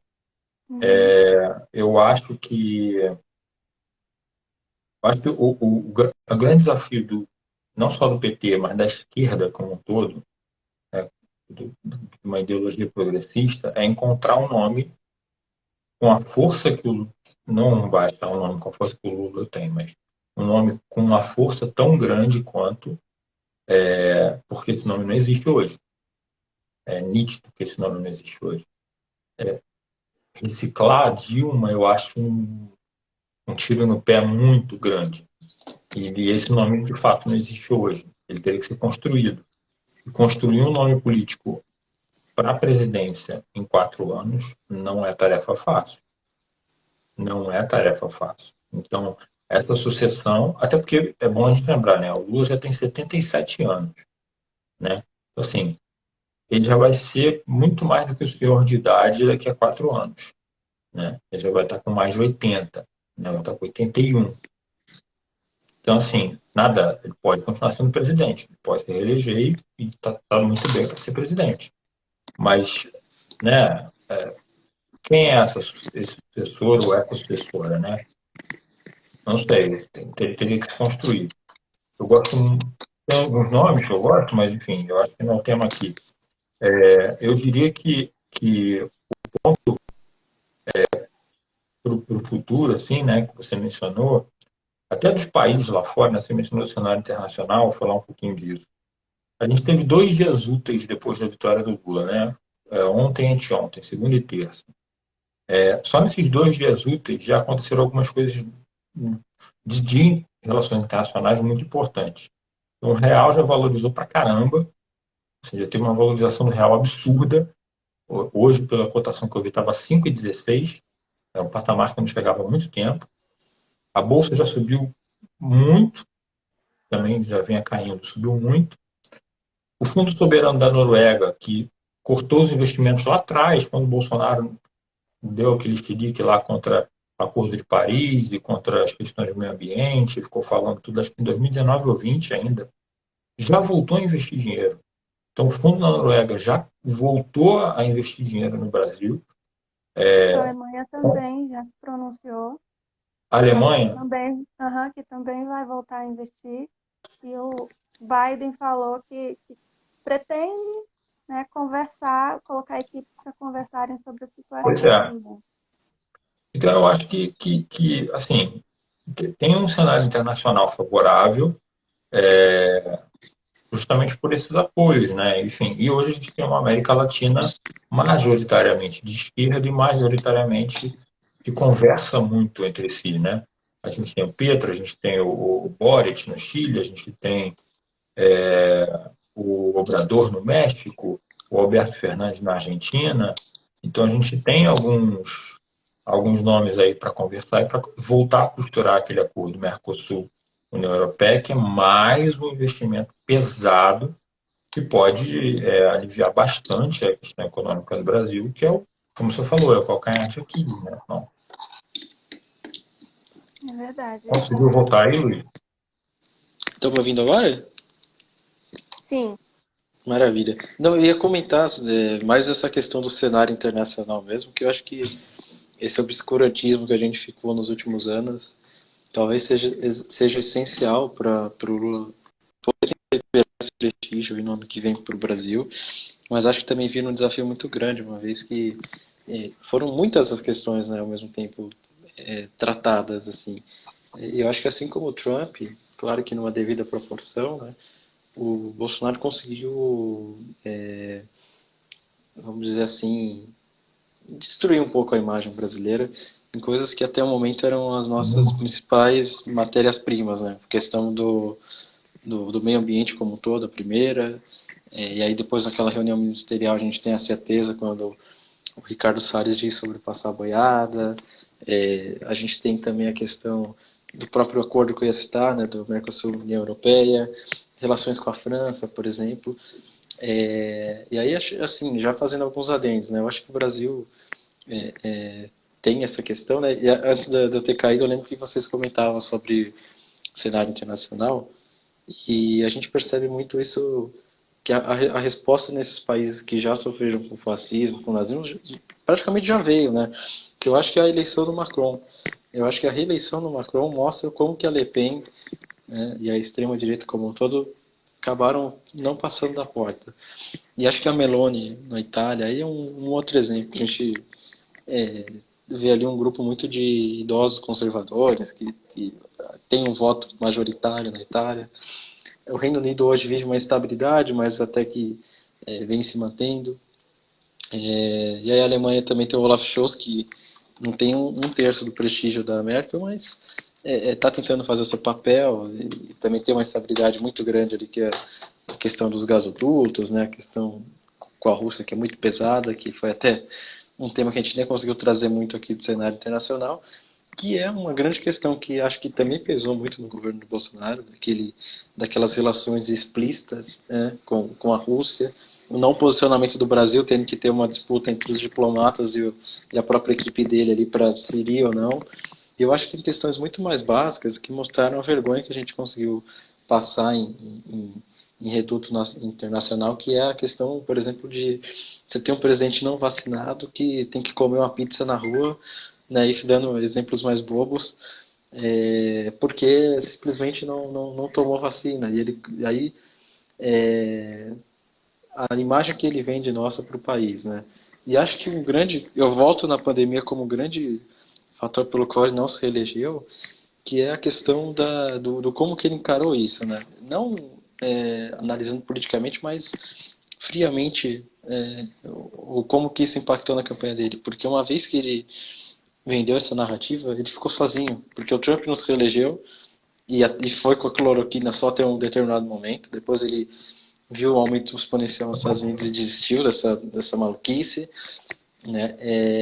Israel, que era até então um parceiro dele, também deixou ele na mão, e o Brasil praticamente parou de negociar com ninguém, começou a virar um país fantoche, que flerta com Viktor Orbán, né, que é o presidente da Hungria hoje de extrema direita, e outros Sim, nomes que são muito mais próximos assim, que em relevância no cenário internacional são zero, mas em relevância ideológica extrema são de alto nível e de alta periculosidade, né? sim.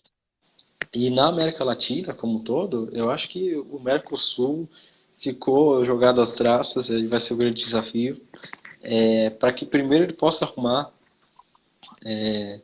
no cenário aqui continental, para que aí sim a gente possa voltar a ter as relações que já tinham mais fortalecidas, né? Inclusive o BRICS, para mim, é o grande acordo, né?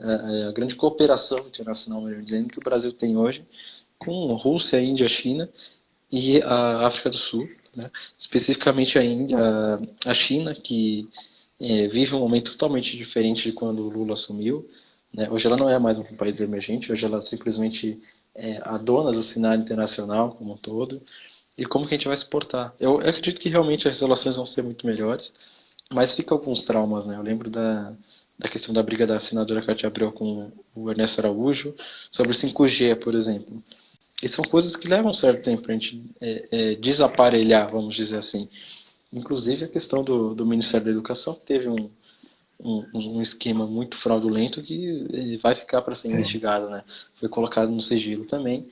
E acho que talvez uma das grandes questões que a gente não sabe se o presidente eleito vai conseguir mexer nesses vesperos e se vai valer a pena mexer nesses vesperos do ponto de vista político, né?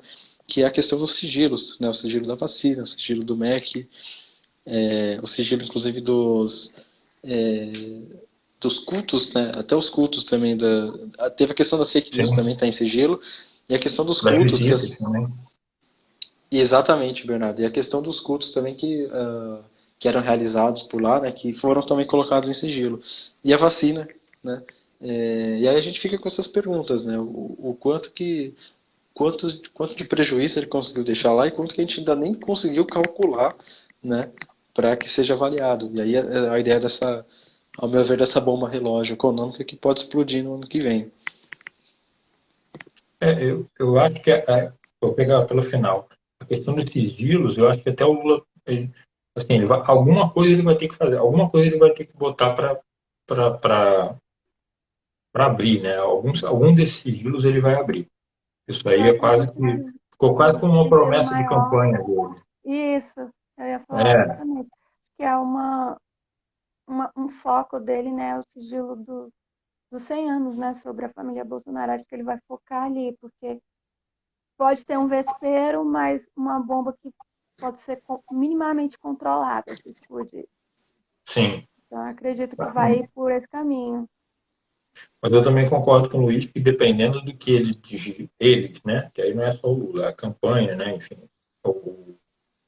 a equipe ministerial descubra, seja melhor não mexer, seja melhor deixar quieto. Até porque o primeiro ano do Lula vai ser muito difícil, então ter um programa político a mais, talvez seja melhor aguardar um pouco. Mas algum ele vai mexer, isso com certeza, porque ficou muito claro, né? Agora, o, o, o que a gente tem que observar é que, assim, a gente já tem o tamanho do rombo que a gente vai ter o ano que vem, a gente já sabe que o orçamento, assim, se não mexer em nada, tem 10 bilhões lá para mexer. 10 bilhões no Brasil não faz nada. Nada. 10 bilhões livre para um ano não faz nada. Você simplesmente não faz nada. Então, assim, tem que arrumar dinheiro de tudo que é lugar. Com o orçamento que foi enviado, está difícil.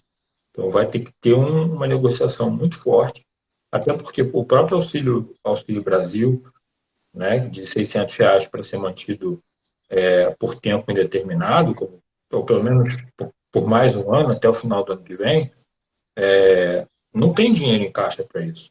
Então, o Lula vai ter que E mais trabalhar o forte reajuste do salário também, né, Bernardo?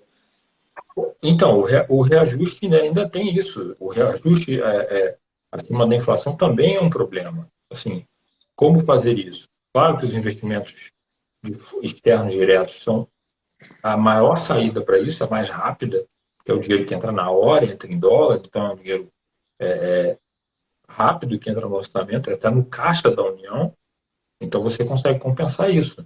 Só que a gente não pode esquecer que quem está sentado em cima do orçamento é o Congresso, né? Principalmente a Câmara, o orçamento secreto. Esse aí é que é o grande X da questão. Até que ponto o Lula vai conseguir conversar? Que o Arthur Lira já está com o Lula, isso a gente sabe do primeiro dia, né? Até porque Arthur Lira já foi aliado de outros tempos, maioria ali, né? Então, resta saber o que, que eles vão querer abrir mão, até onde vai esse jogo, né, do orçamento secreto, né? Então, eu acho que isso aí. O Bolsonaro usou uma estratégia que aqui no Rio de Janeiro a gente está muito acostumado. A gente viveu os governos de César Maia, na briga com Garotinho, na briga com Benedita, em várias brigas que eles tiveram entre si. E o César Maia tem uma história muito curiosa, vou contar para vocês. Virou matéria de jornal e tudo.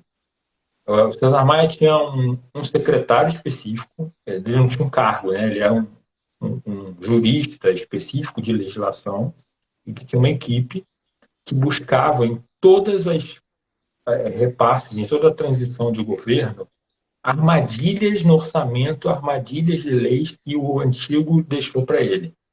Então, era um grupo especializado em só olhar tudo que veio do outro governo e achar armadilha. Tipo, aqui tem um milhão que foi para não sei para onde que ia fazer falta. Aqui tem uma lei que ninguém viu, que jogaram para o canto para você não ver. Então, assim, é tudo para prejudicar. O Bolsonaro fez exatamente a mesma coisa. Como ele, eu acredito, né? Ele confiava na vitória dele, mas como ele sabia que era muito difícil ele vencer, ele criou um cenário que é simplesmente caótico para governar. Caótico. Que ele governaria, porque na verdade ele não governaria no Congresso, mas que era caótico para ser governado. Então ele fez exatamente essa estratégia aí, e aí vamos ver o que o governo de transição aí consegue fazer. Realmente, tudo relativo a essa transição do governo é uma grande armadilha, porque foi tudo orquestrado de uma forma tão amarrada que o problema de uma coisa, um problema pequeno ali, por exemplo, a questão da cloroquina que vocês falaram, que compraram mais do que o necessário, está tudo estocado. Daí já tem um grande problema, porque temos medicações perto de vencer, outras medicações que precisavam ser compradas e não foram. Temos também esse embate, né, que eles fizeram aí de auxílio disso, auxílio daquilo. Não que os auxílios sejam ruins, não são, são necessários. Mas eles colocaram como uma forma de troca de moeda ali dentro do governo para atrair de uma forma que, além de moral, deveria ser criminosa, né? Porque Não, é absurdo. mas o pior é que é criminosa. O pior é que é criminosa. Esse que é o ponto. É uma, é, é, uma questão de responsabilidade fiscal que foi feito, né? Mas E tanto agora que a foi gente tem uma que esperar briga. até janeiro. Pode falar, Luiz. Não, é que tá cortando um pouquinho aqui, pessoal. Mas tanto que foi uma briga com o próprio Guedes também, né? No começo ele mesmo não tinha interesse nenhum nesse valor. E conforme a campanha foi passando, ele percebeu que se tornaria uma estratégia importante. E eu acho que talvez isso também vai ser uma grande mudança, porque, assim, se a gente parar para pensar, qual foi o grande projeto que ele conseguiu mover ou criar nesses últimos anos? Eu não consigo lembrar de algum projeto assim muito relevante. Eu lembro de projetos que ele simplesmente trocou o nome, o que em si acaba sendo uma ideia muito mais ideológica, né? Que assim, ele trocou a Minha Casa Minha Vida para Casa Verde e Amarela. Trocou a carteira dos trabalhadores, agora também acho que ia ser carteira verde e amarela. Essa eu nem lembro se começou a ser Ele implementado, se criou, ficou. ele criou, ele criou uma carteira nova que não tem direitos. Sim. Que era a verde e amarela, né? E aí a gente tem o É, Auxílio Brasil também, que obviamente tem a mudança do valor, mas já era um projeto em tese sim, criado e que a gente percebe que o grande erro de cálculo desse governo é a ineficácia do Paulo Guedes. Eu acho que isso, pelo menos do ponto de vista geral do governo, para mim é o principal ponto de dor aí pela ineficácia do Paulo Guedes como um todo. Não só em política dele, né? Porque a gente imaginava que ele fosse fazer uma política diferente. E a política liberal pode ser tanto boa quanto ruim. A gente teve diversas experiências aí, né, ao longo da história, mas eu acho que ele não foi fiel aos princípios dele e acabou sendo muito mais um cabo eleitoral do Lula durante a campanha do que outra coisa. Até, permita-me a alusão, né, o pessoal brincava muito, assim, se no debate do segundo turno, se o Lula levaria o Paulo Guedes para o debate, porque é, ele acabou sendo o grande cabo eleitoral dele na campanha, né? E a gente pega outros nomes também que a gente, assim, não consegue entender o que aconteceu, né? Porque, assim, no começo do mandato, dizia-se muito do Sérgio Moro, né? Sim, Vamos ser sinceros, antes do ingresso no governo do Bolsonaro, o prestígio do Moro era gigante. Era praticamente sim. não se tocava no nome dele, era um nome sagrado.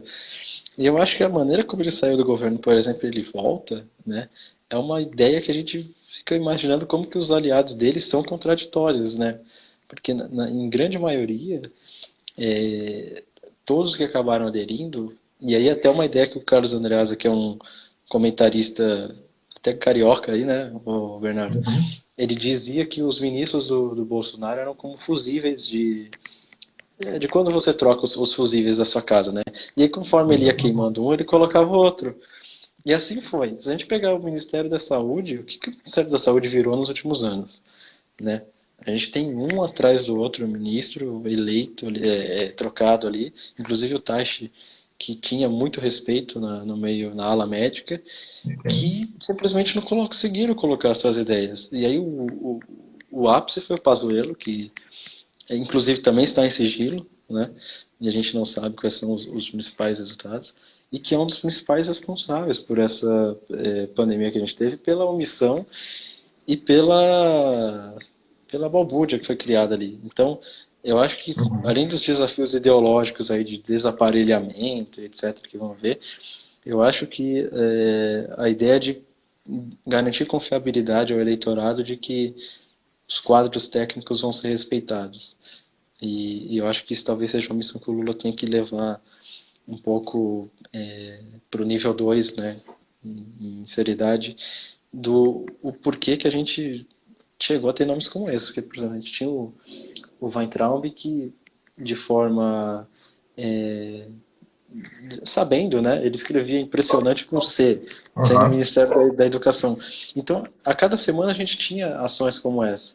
E aí, para fechar aqui uma Sim. boa base de como que o governo foi nos 4 anos, o dia que foi passado o fundão eleitoral foi o mesmo dia que saiu aquele vídeo do Roberto Alvim imitando Sim. Goebbels, né, que era o ministro da propaganda nazista. Com, Absurdo. obviamente, todo o cenário, né, e aquele absurdo foi totalmente orquestrado e um cenário totalmente feito para aquilo, e que a gente começa a pensar assim, será que sempre essas ideologias e narrativas malucas que ele criou não eram também panos de fundo para outras coisas? Porque no mesmo dia foi aprovado o fundão, né? E assim, toda vez que a gente tinha um grande problema assim, uma instabilidade, ele usava desse artifício. Eu acho que talvez essa seja a mensagem que eu deixaria aí.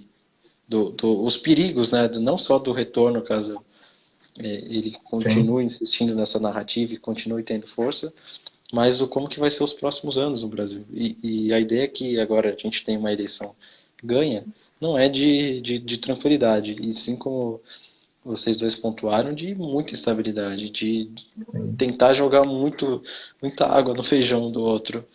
Eu não vejo muita. Aliás, assim como na guerra da Ucrânia a gente comentou, talvez eu seja muito pessimista em toda a live aqui, mas acho que já está Não. virando de praxe, né? Eu realmente não vejo um cenário muito positivo e acho que daqui 3 ou 4 meses a gente vai estar falando novamente sobre instabilidades aqui, porque é a história do Brasil, né? A gente, assim, eu gosto muito de estudar história, mas a gente sempre pega o Brasil, a frase que a gente mais ouve é: o Brasil é um país muito rico, né? E a gente sempre acompanha instabilidades políticas. A República surge de um golpe. A gente tem um golpe militar ali que fica em um determinado momento muito grande. A gente tem um ditador como o Vargas, que ao mesmo tempo é visto como um ditador em que o país cresceu muito. Então, tipo, o Brasil ele é feito de contradições. Então, talvez o Sim. governo do Lula em 23 aí seja as contradições que deram certo ou que deram errado, né? É isso que eu deixaria aí de mensagem. Eu acho que encaminhando para o final também, conversando com algumas pessoas no primeiro turno, né, algumas pessoas da política que caminham pela política no Rio de Janeiro, acho que foi quase unânime em dizer que Bolsonaro só não se elegeu facilmente nessa eleição porque ele teve a atuação que teve na pandemia. Porque se ele tivesse seguido à risca tudo aquilo que Nova Zelândia, Vietnã, enfim, diversos outros países que fizeram tudo certo, fizeram, ele tinha ganhado essa eleição sim, mas muito fácil, mas muito fácil. Sim, ridiculamente fácil. Sim, por mais que eu discorde dele, por mais que eu não goste, não votei nele, não é minha opção de voto, nunca, e por mais que eu acho que ele tem uma ideologia de extrema-direita muito, que flerta muito forte com o fascismo, se ele tivesse feito tudo daquele jeito, que não faria, porque não é a ideologia dele, mas se ele tivesse feito, ele teria se eleito assim, de uma forma muito fácil. E um outro ponto que eu quero trazer, uma coisa que eu sempre falo, é que olha como a linguagem é importante na política, né? A imagem, a linguagem, né? Você citou o caso do Goebbels, né? Do ministro da Educação lá. Vocês perceberam no pronunciamento dele de ontem que alguns personagens não estavam lá no Palácio. Isso é muito importante. Apesar do Ciro Nogueira estar, a Michelle Bolsonaro não estava, quem estava era o Flávio e não o Carlos Bolsonaro, o que é estranho, porque o Carlos era o da campanha, coordenador de campanha. O Paulo Guedes não estava. O Sérgio Moro não estava. Então, são personagens importantes, né? O Tarcísio, que foi eleito governador, ele podia estar lá, né?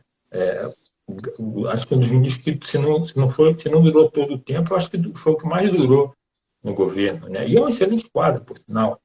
Tem suas divergências, mas é um excelente quadro. Cara, não estavam lá. Assim, olha como é a linguagem importante. Você olha para aquela cena e você, cara, você não enxerga as pessoas de fato mais do núcleo. A Damares não estava lá, né? Então, assim, ela é de Brasília. Por que ela não estava ali do lado do Bolsonaro no pronunciamento que ele ia fazer? Então, isso causou estranheza, né, para quem está acostumado a observar essas linguagens na política, né?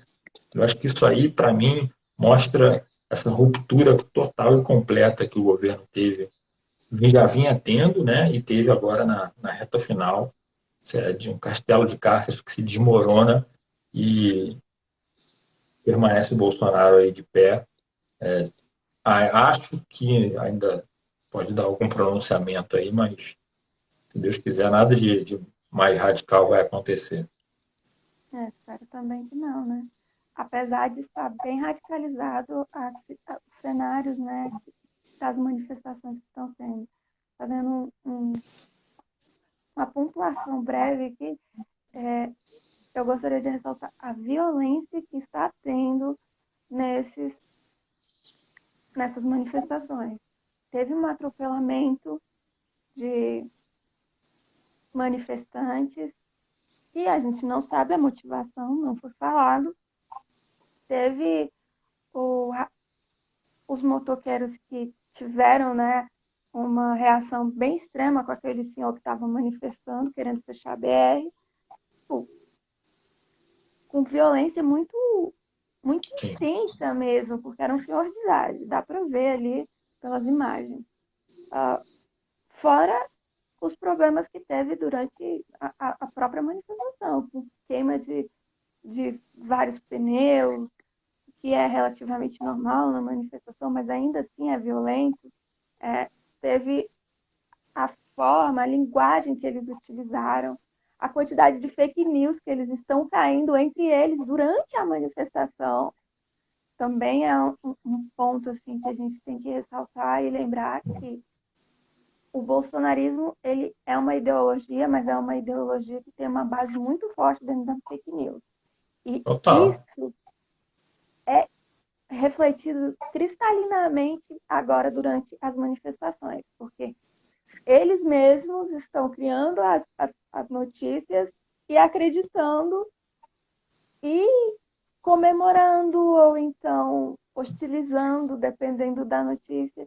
Então, isso também é de ser ressaltado, porque o brasileiro também vai ser um problema de empecilho para essa nova governabilidade, porque está tudo muito acirrado, os ânimos estão muito divididos. É literalmente um rachamento ao meio da Sim, nossa população, então vai ser um desafio, um big desafio sem para a dúvida. equipe de governo do Lula. Com toda certeza. Inclusive, eu queria aproveitar esse finalzinho aqui, pessoal. Já tá estourado de tempo aqui, mas eu queria comentar isso daí que o Bernardo falou, que eu achei que só eu tinha percebido isso, mas eu achei realmente impressionante. O abandono dos quadros dele, né? Não só a ideologia, mas nesse momento mais grave aí que a gente pode dizer que a gente tem ali o Eduardo Bolsonaro com ele, né? Acho que o Flávio também, não lembro agora, e o Ciro Nogueira, porque era o ministro da Casa Civil, né?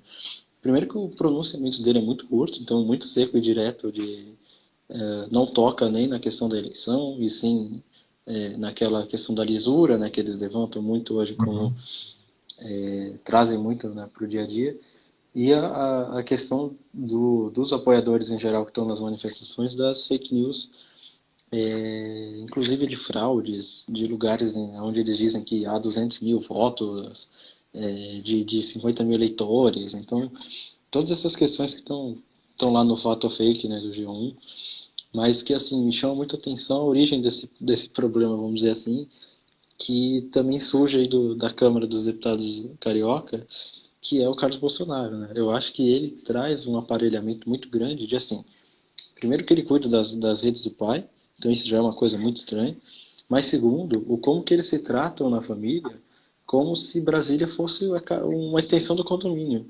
E acho que isso que aconteceu muito ao longo da campanha. É, Sim, Inclusive, tem muitos relatos na Exame, no G1, no próprio Globo, de ministros que ele mesmo teve a palavra para demitir. Mas espera aí, o presidente é o Jair Bolsonaro, não é o filho dele, né? sim. Então, inclusive, viagens que ele esteve que ele não tinha, faltava na Câmara para ir para lá. Então, o apoio que ele dava na campanha, a gente percebe a influência que ele tem. Inclusive, as questões cibernéticas que são muito tratadas até hoje, né, que precisam ser Sim. ressaltadas. A questão dos bot farms, que são, entre aspas, robôs que conseguem duplicar os comentários e agir como se fossem apoiadores. E a disputa que a gente teve nos últimos dias de internet, né, como um todo. Então, a questão dos dois indo nos podcasts, e aí o pessoal naquela briga de quem teve mais audiência, quem não teve. Então parece que as discussões no Brasil se apequenaram demais nos últimos anos. Ficaram muito focadas na ideologia como um todo. E eu acho que talvez esse seja o problema que a gente vai ter em 2023, aí, de ter questões de voltar com essas maluquices, né, de comunista ou capitalista, de ideologia de gênero, que são questões que vão se manter, e o quanto que essas fake news vão pegar no ano que vem. Sem dúvida. Sem dúvida. Total. Me permita mais um jabá aqui antes de terminar. Antes de Opa, terminar, pessoal, toda ó, À licença. meu vontade. livro aqui, Para uma Estabilidade Democrática, meu primeiro livro, já está em pré-venda. Luiz já comprou, já vou enviar Muito o bom. dele. Compra, está na pré-venda, me manda uma DM aqui no Instagram se você ainda não se inscreveu na lista. Está acabando os exemplares, mas ainda tem vaga. Vai autografado, com uma dedicatória minha, personalizada. E essa obra aqui só foi possível, eu sempre falo isso, eu sei que ela sempre fica sem graça, mas essa obra só foi possível E a Elaine aqui, que está aqui com a gente, foi a minha editora, minha leitora beta, minha diagramadora, corrigiu várias coisas. Isso aqui está errado, coloca para cima. Essa quebra tá estranha, muda.